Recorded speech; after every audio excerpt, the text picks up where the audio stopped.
कुंडमाळ्याजवळील पूल धोकादायक होता तर पूर्ण प्रवेशबंदी का केली नाही असा सवाल राज ठाकरे यांनी केला। मुळात हा प्रसंग का येतो? पूल दुर्घटनेवरून राज ठाकरे यांनी हा सवाल केलाय।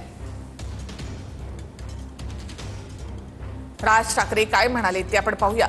हा पूल धोकादायक होता तर तिथे पूर्ण प्रवेशबंदी का नाही झाली हा प्रश्न आहेच। जर पूल धोकादायक झाला होता तर तो पाडून नव्याने का नाही झाला? पण मुळात हा प्रसंग काय येतो? सरकारचे इतके विभाग आहेत ते नक्की काय करतात? असे पूल दुरुस्ती किंवा ते बंद करणं असं काही नियोजन करता येत नाही। हा पूल धोकादायक होता तर तिथे पूर्ण प्रवेशबंदी का नाही झाली हा प्रश्न आहेच असं राज ठाकरे यांनी म्हटलंय। कुंडमाळा पूल दुर्घटनेवरून राज ठाकरेंनी काही प्रश्न उपस्थित केले आहेत।